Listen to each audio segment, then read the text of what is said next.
Alô, galera do quinto ano. Aqui quem fala com vocês é o professor Mário, seu professor de Geografia. Estamos aqui para dar continuidade às nossas aulas. Estamos nesse momento parados com as atividades dentro de sala de aula, mas não vamos parar com as nossas aulas. Para isso, estamos enviando este recado, mandando esta aula para vocês, para que vocês em casa continuem a fazer nossas atividades. O ensino-aprendizagem não pode parar.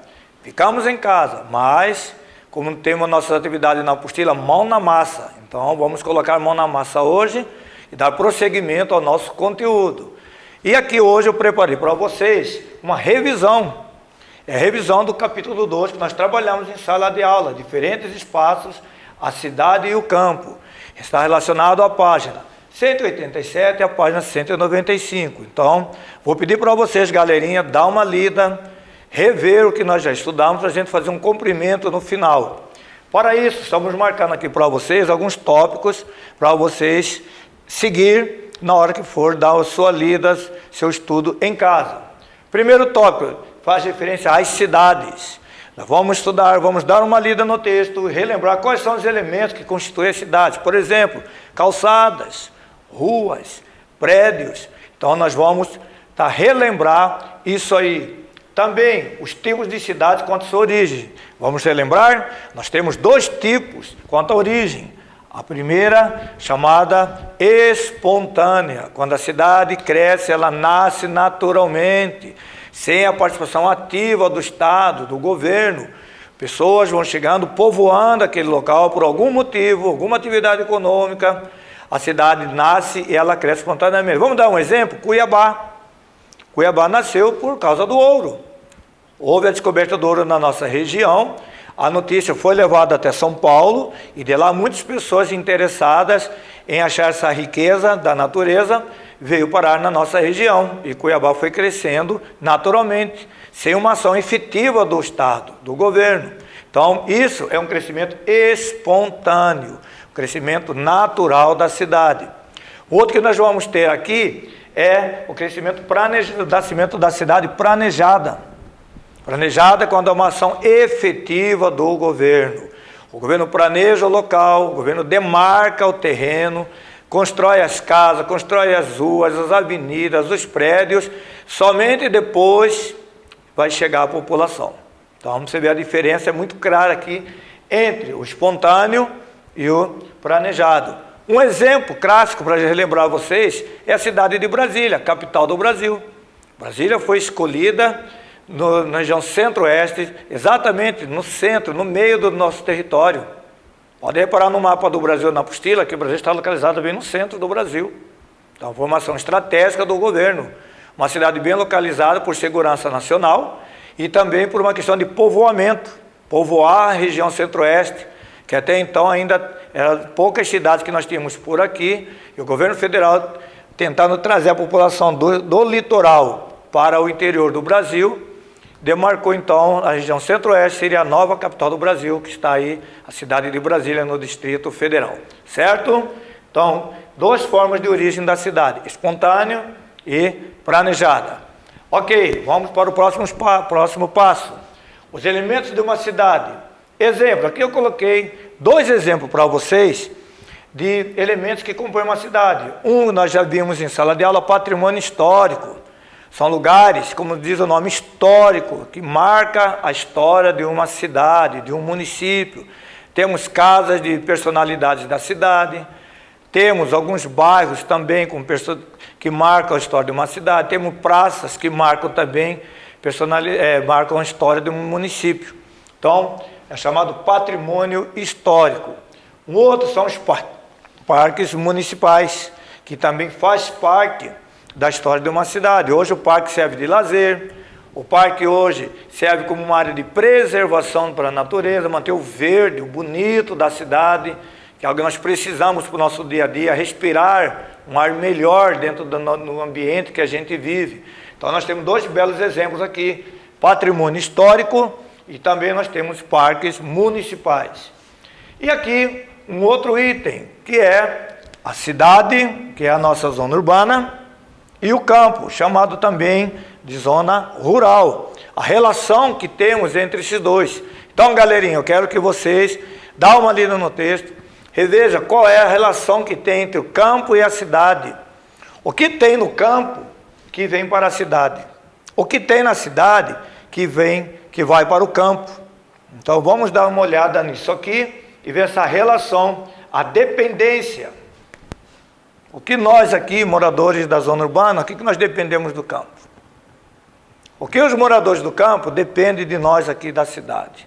Então, vamos dar uma olhada no texto, vamos relembrar essa relação de dependência entre campo e cidade. E o nosso último assunto aqui é hierarquia urbana brasileira, a hierarquia das cidades. As cidades, galera, ela tem uma hierarquia. Assim como existe um quartel militar, ali tem uma hierarquia, desde o general, que é o comandante supremo maior, até um soldado. E aqui não é diferente. Nós temos, por exemplo, na hierarquia da cidade, que é uma classificação, a grande metrópole nacional, ou seja, a cidade, vamos colocar aqui a cidade maior, a mais importante, a mais populosa, a mais dinâmica, aquela que tem várias atividades econômicas, que dela distribui para várias cidades do país. Então nós vamos rever lá na apostila, um exemplo é São Paulo, que é considerada a maior cidade do território brasileiro. São Paulo tem serviços que distribui para todo o território nacional, por isso que ela é considerada a grande metrópole do país. Depois nós temos um segundo grupo, chamado metrópole nacional. São cidades grandes, importantes, populosas, que têm serviços que também distribuem para várias cidades do país. Mas já não é uma cidade a nível mundial. Aí se faz a diferença do primeiro para o segundo grupo. São Paulo, por ser uma cidade mundial, ela tem eventos que chamam a atenção do mundo. Vamos dar um pequeno exemplo, vamos relembrar um exemplo que foi comentado em sala de aula. São Paulo, por exemplo, faz a Semana do Couros e Calçados, onde empresários de toda a América Latina, da Europa, vêm para esse evento. São 15 dias mostrando os lançamentos da área de calçados. São Paulo faz isso. Já a metrópole nacional é um pouquinho inferior. Nós temos Brasília, a cidade do Rio de Janeiro, que se nós vamos ver lá na apostila, ela se encaixa nesse exemplo. São cidades grandes, populosas, que também prestam serviços que vai para todo o país, mas é inferior a São Paulo, que São Paulo é nível mundial. E o terceiro grupo, metrópole, já é inferior ao segundo grupo.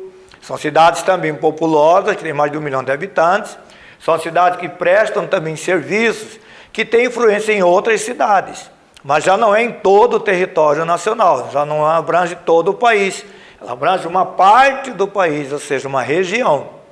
Temos o quarto grupo, para relembrar vocês, capital regional, que é uma cidade importante dentro do seu estado e que também tem influências em estados vizinhos a ela, mas já também não é mais influente em todo o território nacional. Nosso belo exemplo é Cuiabá.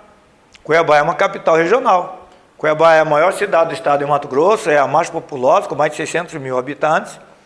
Tem influência em outros estados? Tem. Alguns estados vizinhos aqui de Mato Grosso têm alguns tipos de serviços que pessoas se dirigem até aqui em Cuiabá para prestar, por exemplo, algumas coisas na área de saúde. Na área de saúde, Cuiabá presta serviço, por exemplo, para Rondônia. Pessoas de Rondônia vêm fazer tratamento em Cuiabá.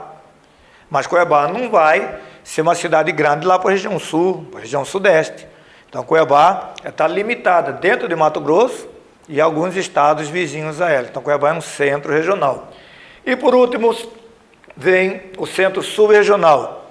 São cidades importantes, mas apenas dentro do seu estado. Já não tem a influência fora do seu estado. Então ela está mais basicamente resumida a dentro do seu estado. Galera, vamos voltar aqui, dar uma lida na página 187 a 195, para a gente rever todos esses assuntos aqui que já foi comentado em sala de aula. E por último, quero pedir para vocês que em casa, quero que vocês façam a ficha de atividades da página 105 a 108. São exercícios que nós não terminamos em sala de aula, estou pedindo para vocês terminar, é apenas um exercício de revisão sobre esse capítulo 2. Os alunos que perderam aquela última semana de aula e não puderam vir, comecem na 103. O exercício vai da 103 até a 108. Quem já estava com nós na última semana, vai começar a partir da página 105.